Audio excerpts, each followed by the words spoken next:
সল্টলেক জুড়ে এখন স্পা ব্যবসার রমরমা। ব্লকের প্রতিটা অলিগলি আনাচে কানাচে প্রায় প্রত্যেকটা বাড়ির কিছু দূর পরপরই বাড়ির একতলায় একটি করে স্পা তৈরি হয়েছে।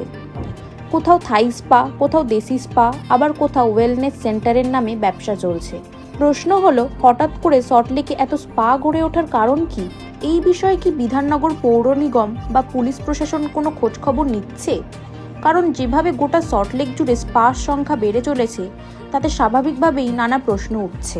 অনেক স্পা আবার একটি নির্দিষ্ট চেনের অধীনে পরিচালিত হয়, যাদের একাধিক শাখা রয়েছে, কিন্তু সেই প্রতিষ্ঠানের প্রকৃত মালিকদের সাধারণত সামনে দেখা যায় না। অধিকাংশ ক্ষেত্রেই ম্যানেজারদের মাধ্যমেই পুরো ব্যবসা পরিচালিত হয়।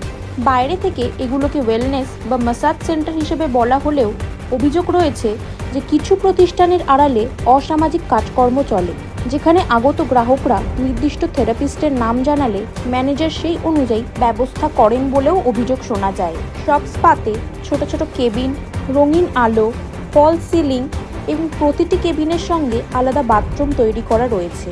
প্রশ্ন উঠছে, এইসব নির্মাণ কি অনুমোদিত নকশা অনুযায়ী হয়েছে? বিধাননগর পৌর নিগমের নিয়ম ও বিল্ডিং প্ল্যান মেনে এই পরিবর্তনগুলি করা হয়েছে কিনা সেটাও তদন্তের দাবি রাখে। সবচেয়ে বড় প্রশ্ন হলো, এত বিপুল সংখ্যক স্পা কিভাবে এত অল্প সময় গড়ে উঠল? এর পিছনে কি শুধুই ব্যবসায়িক চাহিদা, নাকি আরও বড় কোনো সংগঠিত নেটওয়ার্ক কাজ করছে? এই প্রশ্নগুলির উত্তর খুঁজে বের করা এবং প্রয়োজনীয় তদন্ত করা সংশ্লিষ্ট প্রশাসনের দায়িত্ব।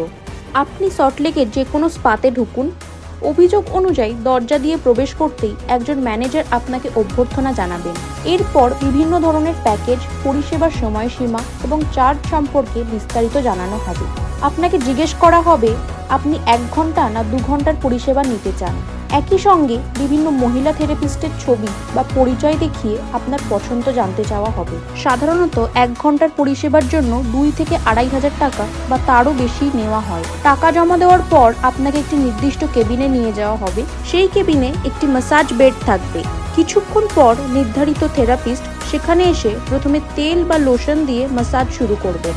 অভিযোগ আরও রয়েছে, ম্যাসাজ চলাকালীন অনেক ক্ষেত্রেই গ্রাহককে তথাকথিত এক্সট্রা সার্ভিসের প্রস্তাব দেওয়া হয়।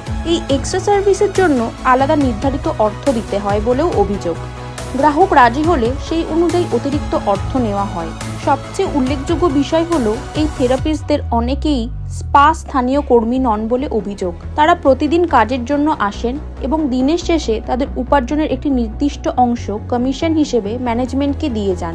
অভিযোগ অনুযায়ী এই কমিশন ভাগাভাগির অনুপাত অনেক ক্ষেত্রে 60:40, অর্থাৎ দিনের কাজ শেষে হিসাব মিটিয়ে তারা কমিশনের টাকা জমা দিয়ে স্পা ছেড়ে চলে যান। এছাড়া স্পার ভেতরে আরও কয়েকজন যুবক কর্মী থাকেন, যারা থেরাপিস্টদের সহায়তা করা, গ্রাহকদের কেবিনে নিয়ে যাওয়া, বিভিন্ন প্রয়োজনীয় ব্যবস্থা করা এবং সামগ্রিক পরিচালনার কাজে ম্যানেজারকে সহযোগিতা করেন বলেও অভিযোগ রয়েছে। এই সমস্ত অভিযোগের সত্যতা যাচাই করা এবং কোথাও আইনের লঙ্ঘন হচ্ছে কিনা তা খতিয়ে দেখা সংশ্লিষ্ট প্রশাসন ও তদন্তকারী সংস্থার দায়িত্ব।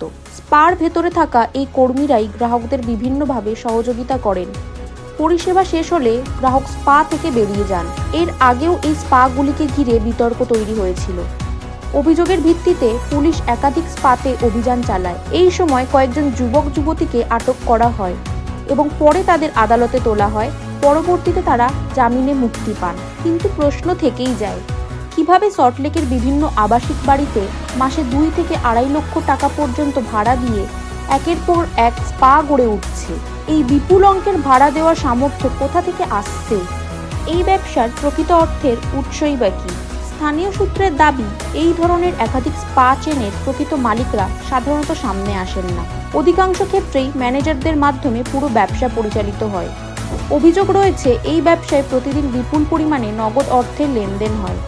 প্রবেশ মূল্য থেকে শুরু করে তথাকথিত এক্সট্রা সার্ভিসের অর্থ সবকিছুই মূলত নগদে দেওয়া হয় বলে অভিযোগ। স্থানীয়দের একাংশের দাবি, একটি স্পা থেকে প্রতিদিন কয়েক লক্ষ টাকা পর্যন্ত লেনদেন হতে পারে। সেই হিসেবে মাসিক লেনদেনের পরিমাণও বিপুল। তবে এই দাবিগুলির সত্যতা সংশ্লিষ্ট তদন্তকারী সংস্থার পক্ষ থেকে আনুষ্ঠানিকভাবে নিশ্চিত করা হয়নি। এছাড়াও বিভিন্ন মহলে এমন অভিযোগও শোনা যায় যে এই ব্যবসায় বিপুল অঙ্কের অপ্রদর্শিত অর্থ বা কালো টাকা বিনিয়োগ করা হয়েছে। এমনকি অতীতের কিছু প্রভাবশালী ব্যক্তি বা রাজনৈতিকভাবে প্রভাবশালী মহলের সঙ্গে এই ব্যবসার যোগসূত্র রয়েছে বলেও নানা দাবি ওঠে। তবে এই অভিযোগগুলির মধ্যে প্রকাশ্যে কোনো চূড়ান্ত প্রমাণ সামনে আসেনি এবং সেগুলি তদন্ত সাপেক্ষ। এই সমস্ত প্রশ্নের উত্তর খুঁজে বের করা জরুরি। কিভাবে এত দ্রুত ব্যবসার বিস্তার ঘটল? কারা এর নেপথ্যে রয়েছে? আদৌ সব প্রতিষ্ঠান আইন মেনে চলছে কিনা, এইসব বিষয় নিয়ে আরও অনুসন্ধান প্রয়োজন। এই বিষয় নিয়ে আমরা আরও বিস্তারিত অনুসন্ধান চালাবো এবং তথ্য প্রমাণের ভিত্তিতে ধারাবাহিক প্রতিবেদন তুলে ধরব। দেখতে থাকুন দ্য কয়েন।